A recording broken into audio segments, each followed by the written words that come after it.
foreign. There are people who believe they can hurt me, but it makes me laugh because they don't know who I am, they don't know my thoughts, and they can't even touch the things that truly belong to me.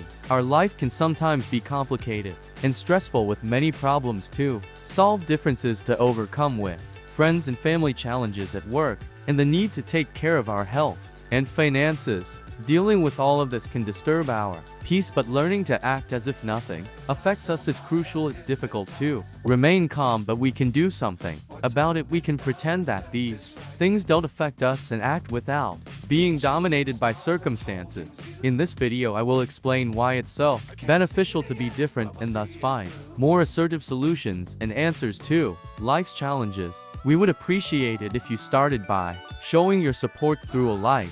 Every time you do that, it signals YouTube that you enjoyed what you watched, and if you're new here, make sure to subscribe so you don't miss all the valuable content we're preparing for you. Epictetus believed that freedom was the most essential aspect of life. If we're controlled by external people or circumstances, then we're not free. Learning to be the master of our emotions is essential. If someone irritates us or steals our joy, that person becomes our master and we become their slaves. Achieving freedom is significant because independent of these factors, we can be free both externally and internally, no longer subject to the influence of passions. We must strive to free ourselves from external forces that seek to control us. Remember, you have the power to choose your behavior, just like Viktor Frankl, the Swiss psychiatrist who spent 3 years in a concentration camp, yet demons stated that no one can steal our freedom. We can choose our attitude in any situation. Many contemporary psychologists claim that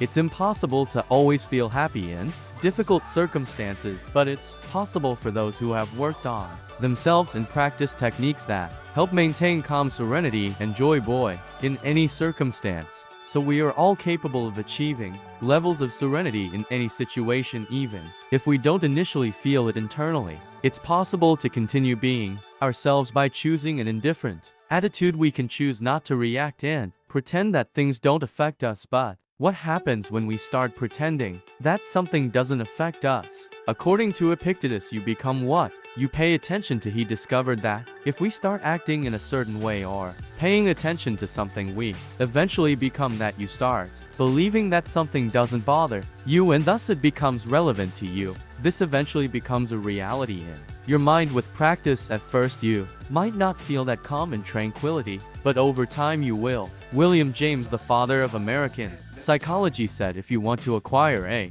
quality, behave as if you already have it. As a result, William James found that if you start believing you have a certain quality, that quality eventually becomes yours, as long as you remain calm and unaffected by circumstances. The same principle aligns with the theory of learning curves. The steeper the learning curve, the more time you must practice. Initially, you might decide that something doesn't affect you or is irrelevant, but it's equally important to control your thoughts. This won't work if you decide that something doesn't affect you and then dwell on it in your thoughts. It's crucial to align your external behavior with a consistent internal thought pattern. For example, tell yourself that nothing affects you and nothing can affect you. Decide that no one hurts you and you won't feel hurt. You have control over your thoughts, not external events. Understand this, and finding strength becomes quite simple. If you don't believe someone has offended you, you won't feel offended. Additionally, for someone to offend you, you need to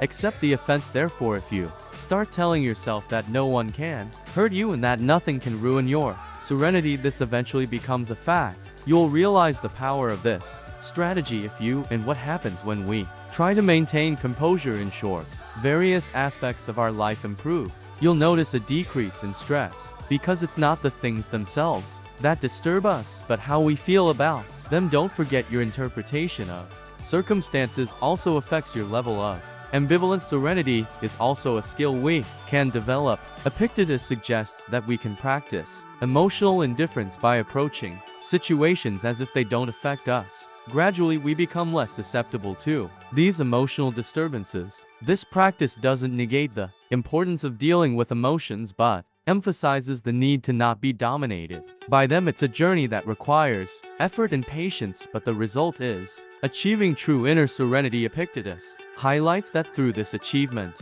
we can be free regardless of external circumstances. Throughout the text, Epictetus emphasizes the importance of controlling our thoughts and behaviors. He reminds us that we're responsible for our own reactions and emotions, and we can choose how we feel in the face of life situations. Epictetus' philosophy can be a valuable source of wisdom for facing the challenges of everyday life and achieving a more peaceful and meaningful life. The practice of serenity, emotional indifference, and inner freedom can allow us to live more consciously, responsibly, and resiliently. Thank you very much for watching. What did you think of this great lesson? Please let us know your opinion. If you're new here, consider subscribing to journey with us on the paths of wisdom. See you soon. Thank you. Foreign.